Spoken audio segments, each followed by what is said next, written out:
different every time. It's way different every time. All right. All right, Andrew's going to be like 15 seconds and then redo the audio. Yeah, cool.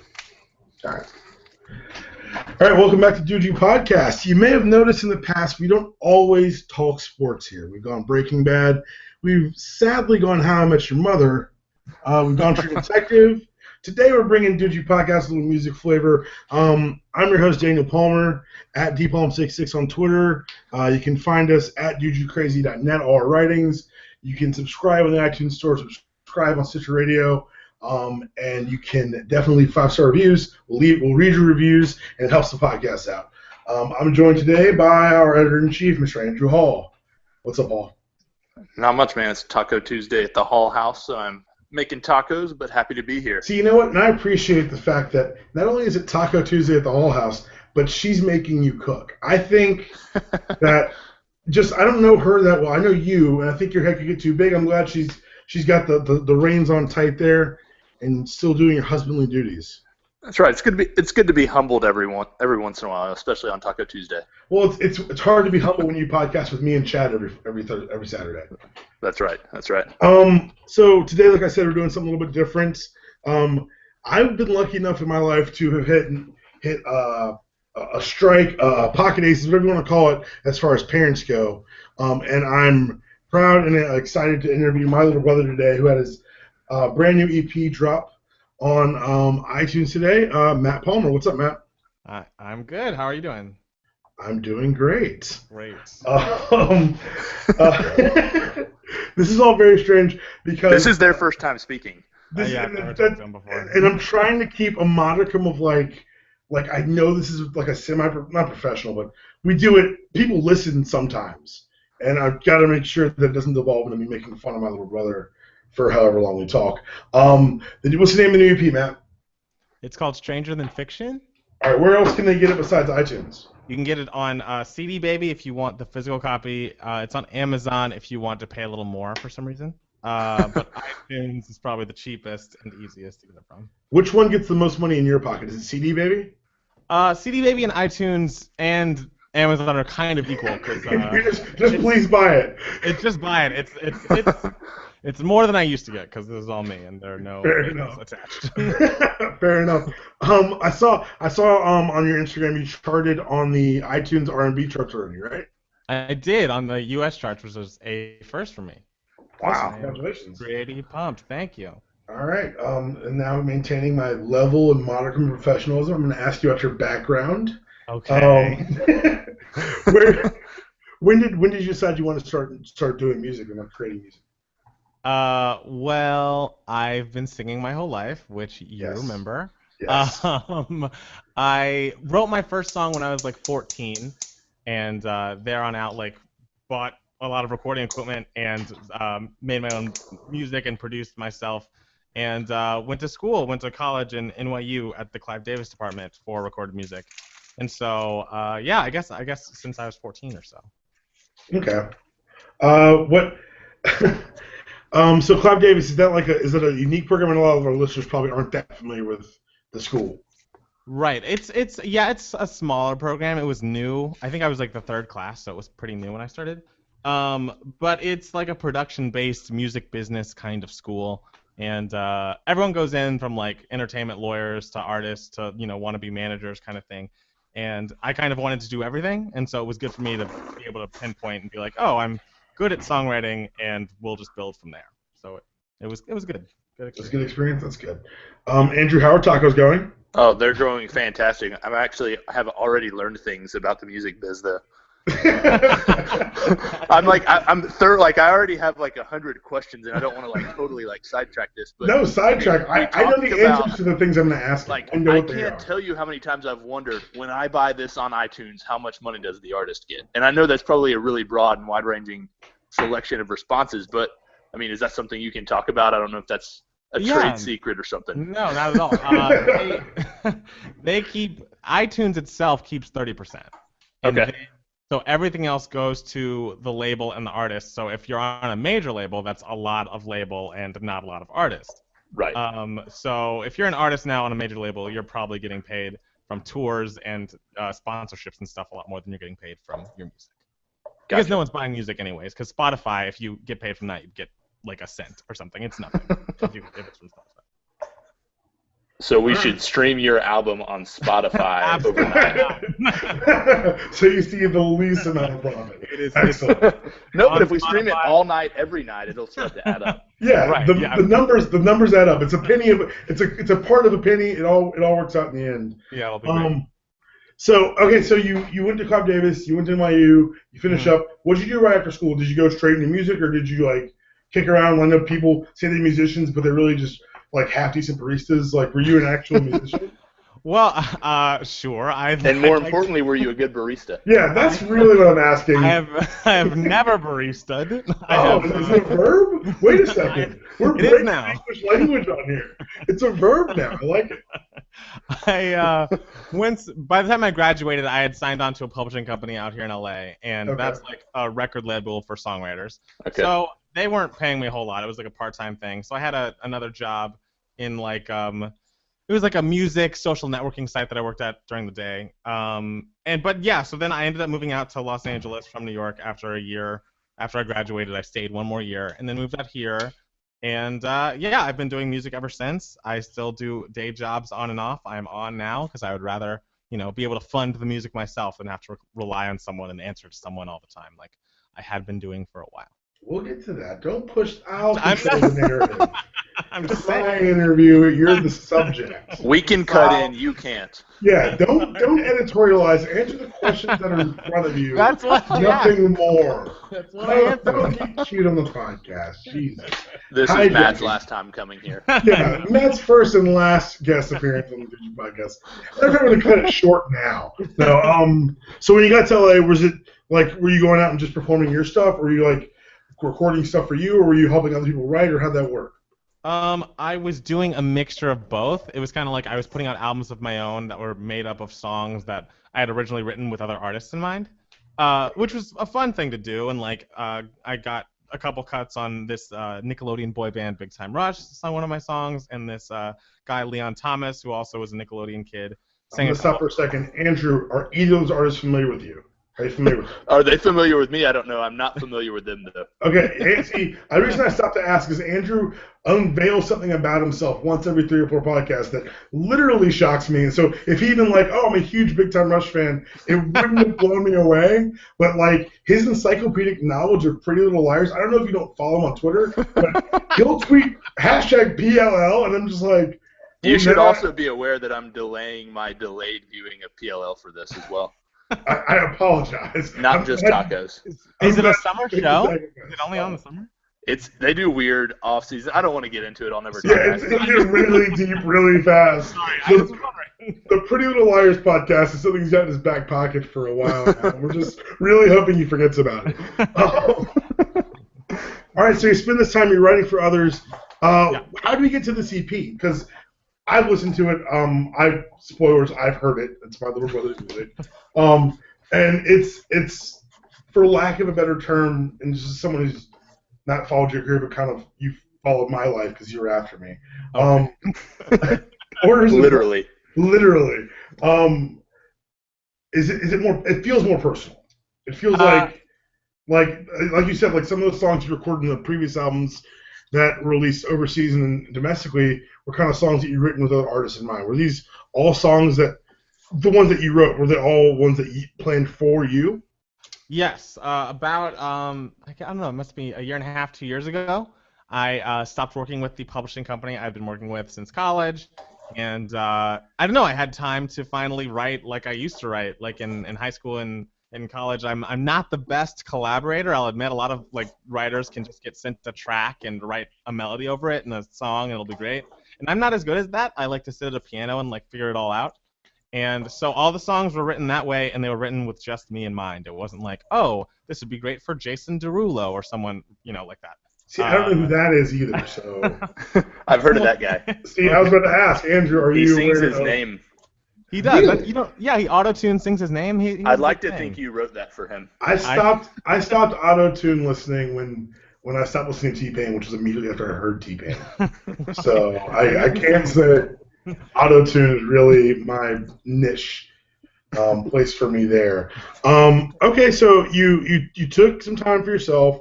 Yeah. You're away from the larger machine of songwriting, and you're writing. It's more personal writing. How did we get to the EP getting released on iTunes today? Like, is it just I don't know. I'm like Andrew. Like, to a point, I don't know anything about music. Like, I know that you have to write a song, and then I know I hear a song. Okay. I'm aware that there are steps, particularly when you're doing independently, particularly in self-financed. There are lots of steps that are taken. Right. I am woefully ignorant of them. Actually, if people have heard me sing, they're happy I'm ignorant, because otherwise this podcast would get a lot more interesting. I'll tell you that much right now. I've heard it.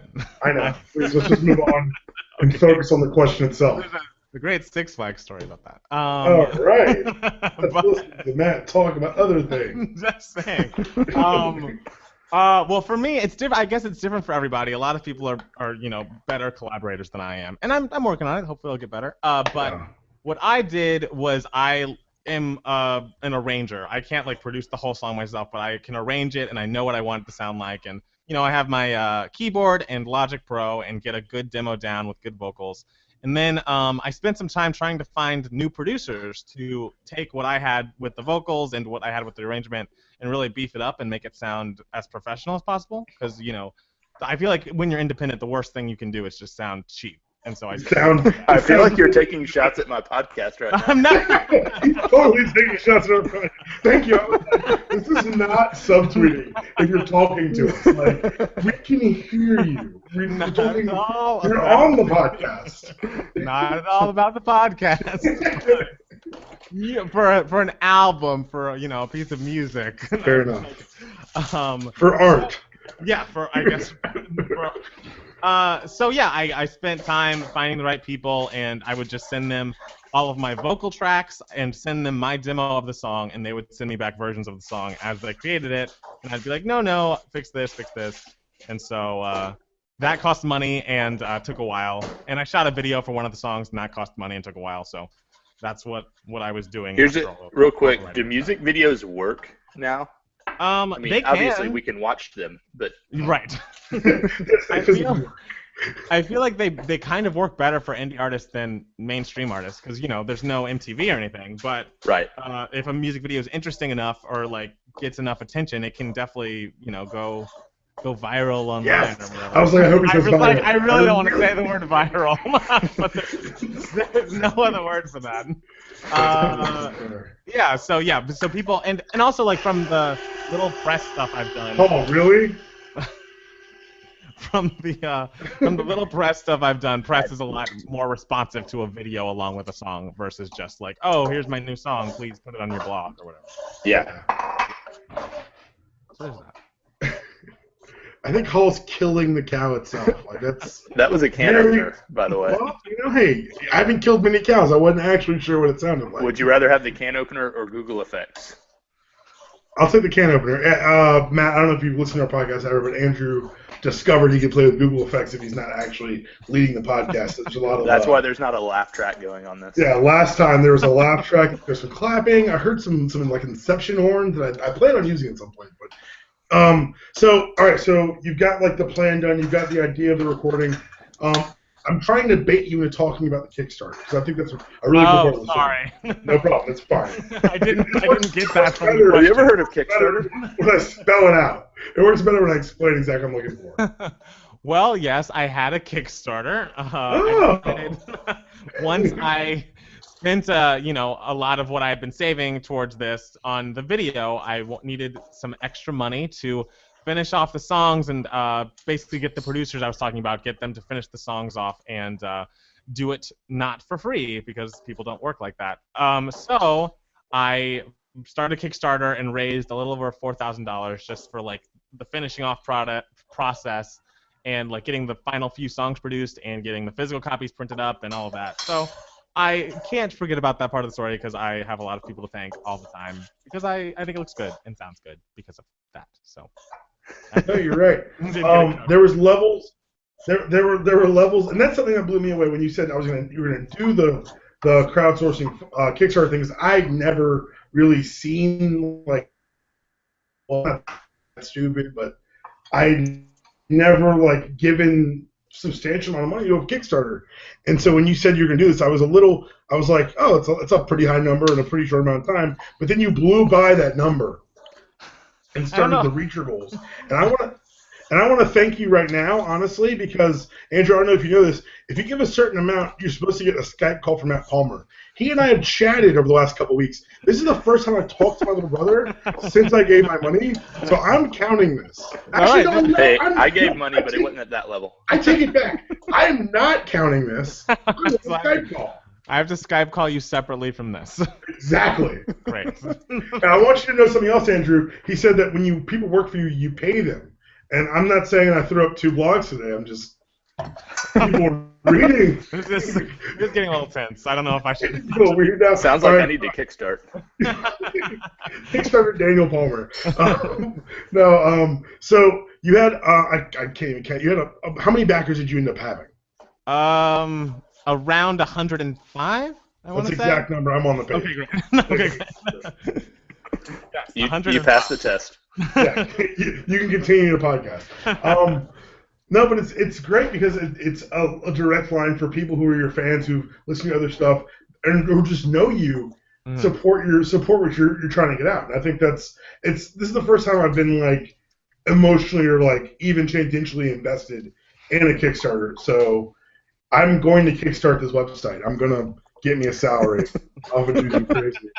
Because now I know if you just say, hey, I'm doing something that's awesome, and the thing is, you have things to back it up. I'm like, yeah, the things that are awesome, go read these words. And they don't want to do that. Yeah, our sample of work may not be, quite artistic. Maybe next year I'll start working in some similes, like, look at that sentence structure. Like, maybe I can really sell it, and then, I don't know, we'll figure it out from there. All right, so you got some early reviews back. I know that you're like me. You're very, like you said, you're not the best collaborator, but you're also very critical of yourself. What do you think of the reviews so far? So far, they've been positive. So I like them. Yeah, I mean, I'm sure there will be people out there, like I think we're supposed to be sending it to a couple of other reviewers, and I'm sure not everyone's going to love it and like be doing backflips after hearing it, but it's been nice to get some positive feedback so far because, I was working in such a bubble for a long time. And, friends and family can tell you that it's good, but they kind of have to. So it's good that people I don't know and, didn't know my music before are liking it as well. So, yeah, it's good. I feel good about it. All right. I think Andrew's dead. I'm here. I hate to do this, guys, but it is, as I said, it's Taco Tuesday. And I got to get both hands at use here or we're going to be in trouble. Fair enough. We don't want to get you in trouble. Matt, come back anytime. Everybody listening, keep listening. All right, thank you. Thank you and for having me. And there's a re-endorsement. Have you ever heard one? Yeah, that's right. Andrew Hall at Juju Crazy on Twitter, editor-in-chief at JujuCrazy.net. Yeah, you can hang out. Thanks, guys. All right, Steven. All right, now we can stop being polite and start getting real. Oh, great. Yeah, no, I'm just kidding. I've watched a lot of Real World lately. It's gotten to be a problem. Okay, why? Because the challenge might be the new American sport that I'm trying to get featured. The challenge is amazing. I'm not going to do this right now. What? Okay, so let's talk about the EP itself. Stranger Than Fiction is the name. I got the Kickstarter page in front of me. Talk about it. If you're still listening and you haven't been convinced to buy, convince that one person who's there to buy this album. Okay, it's a lot of strong melodies. It is a pop and R&B singer-songwriter kind of thing. I feel like it touches on a lot of different genres that are, all based on, pop and R&B, but kind of branches off of that. I don't know. I feel like it's definitely the best vocal performance I've given on record, and I feel like the songs mean more and have more depth to them than they ever did. And it's the proudest thing that I've done so far, so I don't know if that means anything to your listeners, but I don't know. I think they should listen to it. That's what There you go.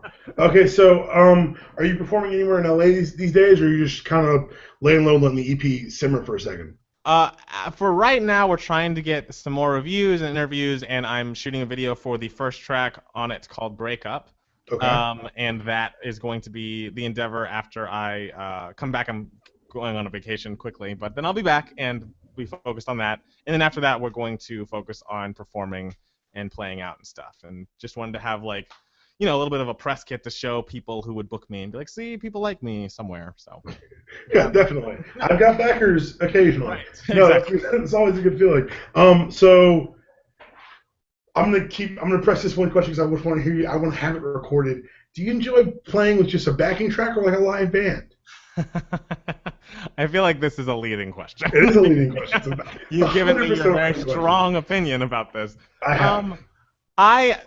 I'm a person who likes when things are structured and I don't have to worry, and so I know what's gonna happen. Okay. I feel like so that's what I like about performing to a track, but I feel like the live experience is stronger when there's a live band involved. It's hard. We're going to do the live band thing for, most of these songs are pretty like, not bare bones, but like based in like piano at least. Piano and like just a beat is kind of based on it. So a lot of my performances upcoming are going to be with a live band. Excellent. Yes. Glad to hear it. I'm sure all your fans are too. Sure. All right, so I've listened to the album. I'm a huge fan of the EP. Excuse me, EP. Again, jargon. I don't know these things, and I've proven again not to be cool in the podcast. But I can't say it's enjoyable music. What's some standout tracks that you would, if someone will say they weren't going to purchase yet, but they wanted to like download a song or two on iTunes? Which ones would you say are the go-to tracks? I feel like I've been asking a lot of people, friends and family and otherwise, like what tracks they like the most, and I'm hearing a lot of Breakup, a lot of Teardrops, and a lot of Free. Okay. And I think those kind of give you three different ideas. Breakup's pretty like straightforward, like pop, soul, top 40 radio kind of thing, and Teardrops is a little bit more urban and a little more R&B, and then Free is just like a piano and vocal only situation. So I think that gives you a wide array of things to listen to with those three. Excellent. Well, like I said, again, I've heard it. I'm a huge fan of it. I am biased, but not in the way most people would think. Most people like have that contentious relationship with her little brother, and I actually couldn't be prouder. And I really hate having said it in front of you because now I'm sure this is going to come up again at some point and hang over my head. I'm glad. It's good to know that there's that confidence in the relationship. But I do appreciate it. What's your favorite song? Because I haven't talked to you since you've listened to it. You haven't talked to me. No. Okay, so I'm partial to Breakup. Okay. If only because I think I heard the preview so much by being on the Kickstarter. Right. That it just resonated with me early, like to hear the whole track. Yeah. I need to listen. I need to sit with it more. It's one of those things that, you're like me and nerdy with music where you can't listen to an album once and be like, oh, that number 7 was great. Like you kind of want the whole experience. I sat with it once on Saturday. I hope to sit with it again this week. So hopefully I'll give you a better and more complete answer there. Do you want anyone to shout out? Anyone you want to thank? People you collaborated with on the album? Differens. They're a production duo from Amsterdam, I believe. I found them on Twitter. They followed me, and I listened to their stuff, and we did 4 of these songs together. They did an amazing job. And Drew Scotty, who has done stuff for Dawn Richard, and she was in Danity Kane, and has also done stuff for Fantasia Barrino. He did 2 of the songs. He did Teardrops, another song called Only Happy When It Rains. And I think they did a great job, and I'm happy about that. I'd like to thank all the Kickstarter backers. If you're listening, I appreciate everything. This would not exist if it weren't for them. And every friend and family member that I made listen to like early versions of this EP and be like, "What do you think?" And like bug them for their opinion, because I'm sure that got annoying, but I had to do it. It might have been annoying if it was their entire life too. I'm not saying that I've carried a heavier burden than most, just that the burden should be noted. Well, go ahead. I'd like to. Oh, of course, you'll stop for that. I'd like to thank you too, Daniel. I will for stop. Putting up. You're 100% right. I will stop for that. 10 times out of 10, never fail. Well, thanks for coming on. Thanks for taking the time out. I know I guess it's early where you are because you're in LA, so. Yeah. I don't really feel. I'm not like ruining your evening as opposed to you taking away from whatever's on television. I'm just kidding. So, all right. Thanks again for coming on DYP Podcast. This is number 61. It's the first music one. Hope we'll have another one in the future with other artists or maybe Matt again if we can't get anyone else. Seriously, thanks for listening. I want to say hi to our parents because I know this is by default my mother's favorite podcast I've ever done. And this is continuing my sneaky plan to sneaky have all my family on the podcast at some point. As always, I haven't gotten that far yet. I tried to get. I was gonna have Dad on, and then the Google Plus thing. I was like, can I explain that over a phone? I don't know. And so I'll be home in July, and so I'm gonna set everyone up so that we can do this type of thing, and then maybe I can even keep the video on with the bandwidth. Thanks again for everybody for listening. Duji Podcast. Find all the writings at dujicrazy.net. Again, subscribe to us on iTunes and Stitcher. Leave 5-star reviews. They'll get read on the air, regardless of content, even if you make fun of me, which has happened. We'll be back this weekend with some of your World Cup recap and the weekly hangover Saturday at noon Eastern. Until that time, Daniel Palmer at dpalm66. Matt, where can they find you? Plug your stuff, man. Come on. All right, sorry. At Matt Palmer Music, iTunes, search for Matt Palmer. Stranger Than Fiction is the EP. It's on CD Baby, Amazon, iTunes, mattpalmermusic.net. Just type in Matt Palmer Music into your Google, and you'll find me. All the links will be posted with this post. And so will one of the videos. Again, Matt, thanks for coming on. I love you, and I'll talk to you soon. Yep, love you too.